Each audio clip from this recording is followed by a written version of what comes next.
보통 주님의 이 비유를 해석할 때 선한 사마리아인을 중심으로 조명을 합니다. 이 비유의 제목을 붙인다면 선한 사마리아인 비유잖아요. 그래서 선한 사마리아인을 중심으로 해석을 합니다. 그런데 오늘은 그 반대로 강도 만나 쓰러진 어떤 사람을 중심으로 한번 생각해 보겠습니다. 그가 왜 강도를 만나서 이 지경에 처하게 됐는지 그 점을 한번 짚어보겠습니다. 우선 위험한 길을 홀로 가다가 당했습니다. 예루살렘에서 여리고까지는 27km, 약 70리 정도가 됩니다. 그런데 이 길이 보통 험하지 않습니다. 절벽과 천연 동굴이 많고 온통 바위 투성이의 항무지여서 험하기로 악명이 높습니다. 구약 성경에 자주 나오는 아골 골짜기도 바로 이 구간에 있습니다.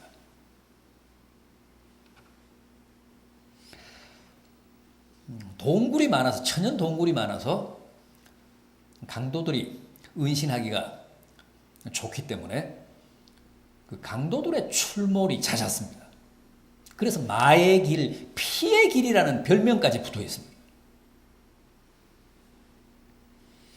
순례자들이나 대상인들, 상인들도 절대 혼자 이 구간을 통과하지 않습니다. 떼지어서, 무리를 지어서 안전을 확보한 다음에 이제 이 길을 오갔습니다. 그만큼 위험한 길이었습니다. 그럼에도 오늘 본문은 어떤 사람이 혼자서 그 길을 가다가 강도에게 당했다고 합니다. 옷과 가진 것을 다 빼앗기고 죽도록 얻어맞은 채로 버려졌다는 거예요. 성경은 늘 혼자 있는 것, 혼자 가는 걸 좋게 보지 않습니다.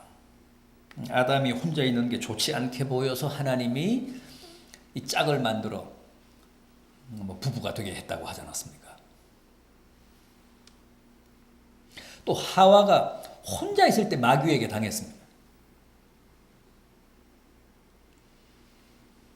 주님은 마귀를 절도요, 강도라고 하셨는데 특히 마귀는 성도가 혼자 있을 때 강도짓을 합니다. 따라서 우리는 늘 함께 있고 함께 가야 합니다. 함께 교제하고 함께 예배드리고 함께 기도하고 함께 봉사하고 함께 전도해야 합니다.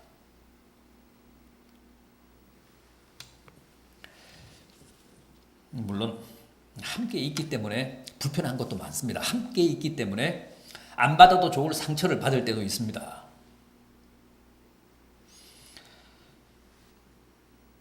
그럼에도 불구하고 성도는 자고로 함께 있어야 합니다. 고립되면 안 됩니다. 어떤 분은 함께 있는 게 싫어서 고의적으로 혼자 있잖아요. 그거 위험합니다. 개인적인 정서와는 상관없이 공동체 안에 있어야 합니다.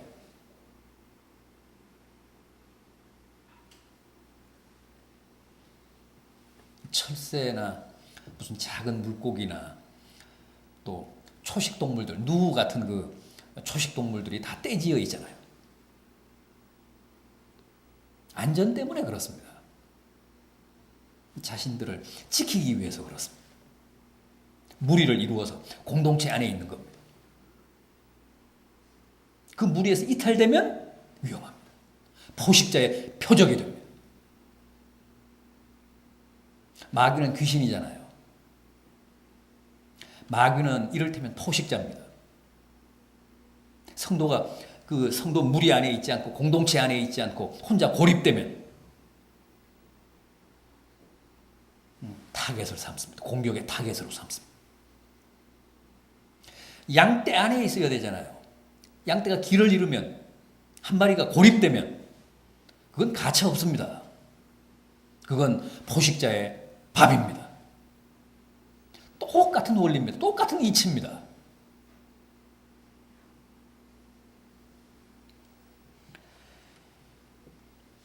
성도가 홀로 방황하면 반드시 마귀가 가만두지 않습니다.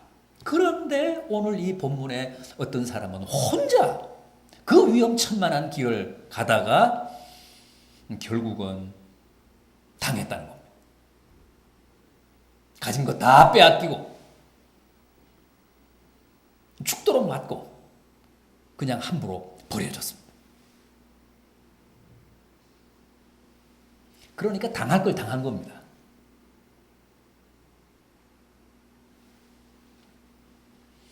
뿐만 아니라 이 어떤 사람은 내려가다가 당했습니다. 본문 30절을 보십시오. 어떤 사람이 예루살렘에서 여리고로 내려가다가 강도를 만나매 그랬습니다. 예루살렘은 원래 높이 있잖아요. 시온산이 해발 1110m입니다. 그 시온산 최정상에 예루살렘 성을 세웠잖아요. 도시를 개발했잖아요. 그러니까 해발 1000m가 넘는 고도가 아주 높은 그 도시입니다. 반면에 여리고는요, 지중해보다도 더 낮은 요단강 계곡에 있습니다.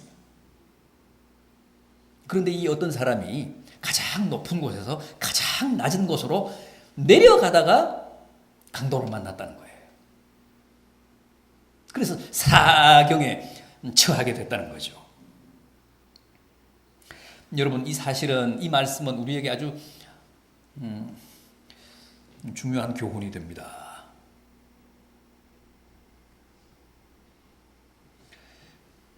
여리고에서 예루살렘으로 올라가다가 어떤 사람이 강도를 만났다, 강도에게 당했다라고 말씀할 수도 있는데, 주님이 굳이 예루살렘에서 여리고로 내려가다가 당했다고 말씀하신 이유를 우리는 깊이 새겨들어야 합니다.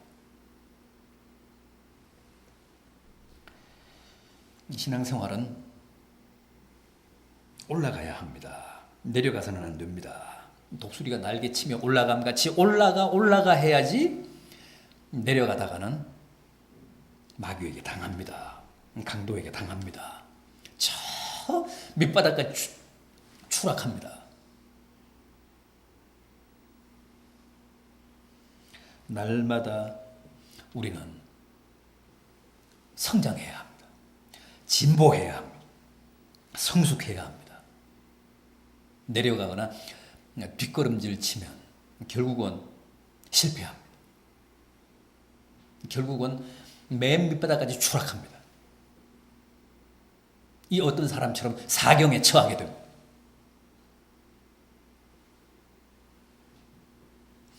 예배도 한두 번 빠지고 주일도 한두 주 범하다 보면 나중에는 걷잡을 수 없이 곤두박히잖아요.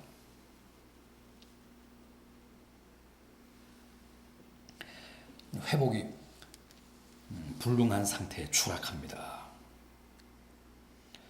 여러분, 저 높은 곳을 향하여, 예루살렘을 향하여,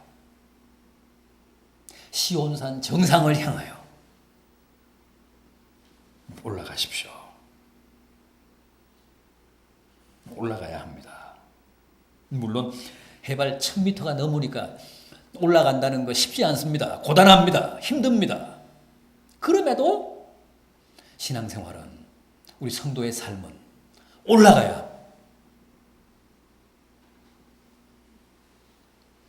거기에 희망이 있고, 거기에 보람이 있고, 거기에 축복이 있습니다.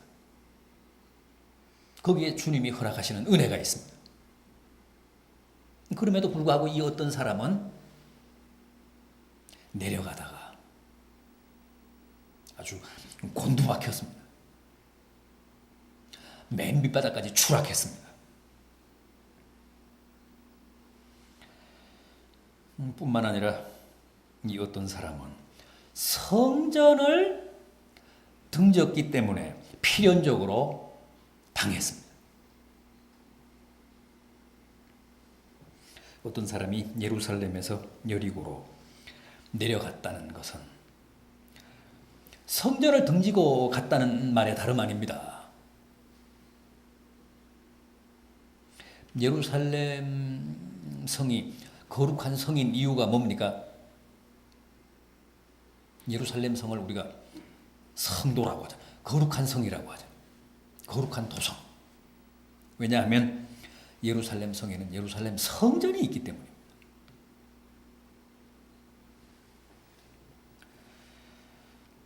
여러분, 성전을 등지고 교회를 등지고 깊은 계곡길을 홀로 내려가는 사람 절대 무사할 수 없습니다.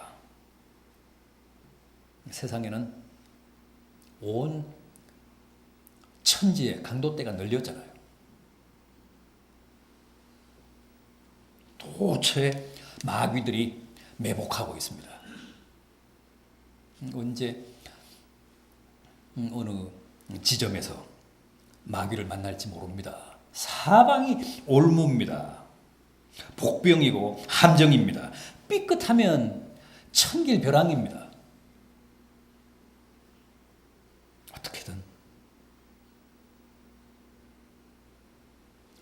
성전을 향해 올라가야 합니다. 성전을 중심으로 살아야 합니다.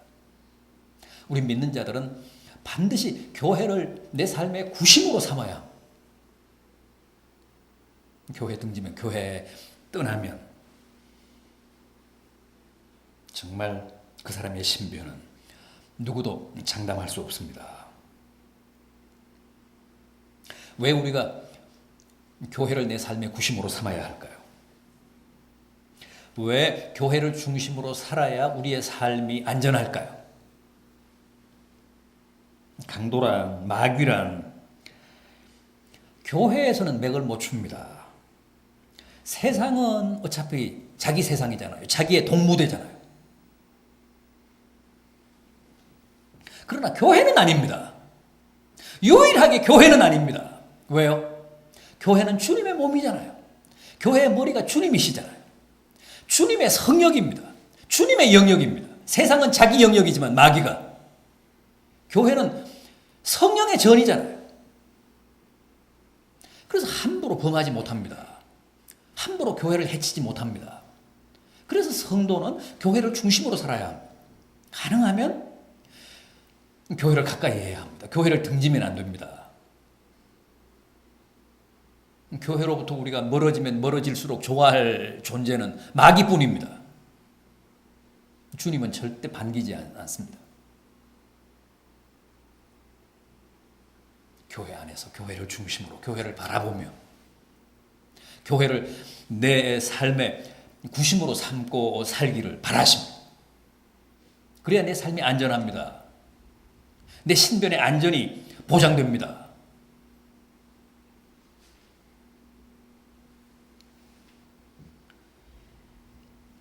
우리가 교회를 멀리 등지고 떠나면 마귀가 열렬히 환영하면서 우리를 접수합니다.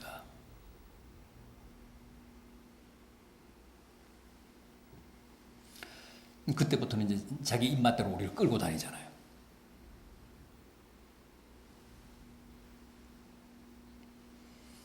하여간 교회를 등지고 한없이 내려가는 사람은 아예 마귀의 밥이라고 생각하셔야 합니다. 시간 문제니까요. 교회를 중심으로 살 때만 내 영혼이 마귀에게 함부로 유린당하지 않는다는 사실 꼭 기억하시기 바랍니다. 자, 그럼 이번에는 그를 구해준 사마리아인을 한번 보겠습니다.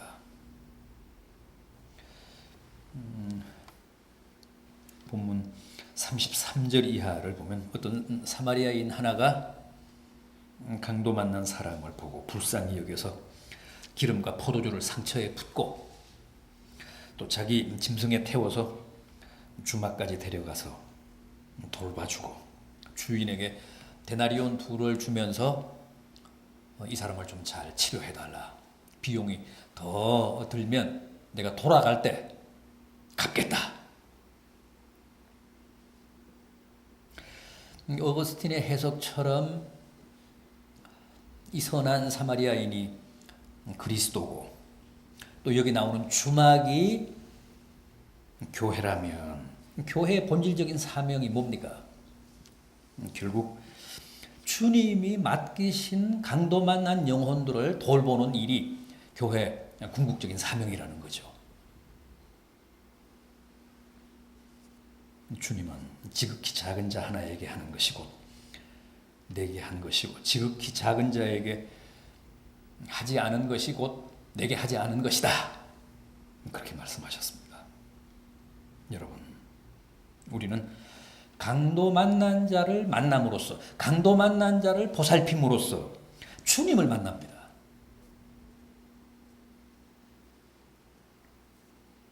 지금 우리 주변에는 강도 만난 이웃들이 너무 많습니다. 건강을 강도 만난 사람, 사업과 직장을 강도 만난 사람, 자녀를 강도 만난 사람, 무슨 마음과 영혼을 강도 만난 사람, 신앙을 강도 만난 사람 참 많습니다. 제사장이나 레위인처럼 애써 그들을 못 본 채 하고 신음소리가 나도 못 들은 채 하며 달아나지 말고 선한 사마리아인처럼 불쌍한 마음을 가지고 기름과 포도주로 그들을 어루만지고 또 그들을 교회로 인도해서 격려하고 사랑을 베풀어야 합니다. 주님이 여기서 선한 사마리아인으로 설정하신 사람, 원래 유대인들은 사마리아인들을 개취급했잖아요.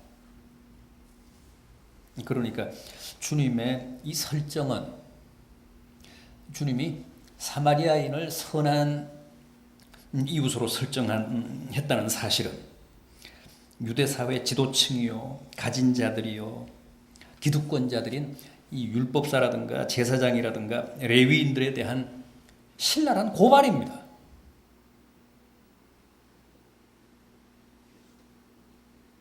사마리아인 하면 그들은 상종도 하지 않았습니다. 이방인들과 자폰을 했다고 해서 개라고 했습니다. 심지어는 공식 예배에 사마리아인들을 저주하는 의식까지 순서까지 있을 정도였습니다.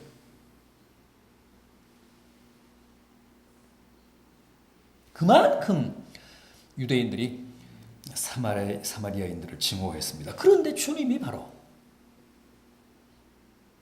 그런 사마리아인을 등장시켜서 유대인들을 지금 무색해 하고 계신 겁니다. 이건 주님이 유대인들을 고발하셨다는 뜻입니다.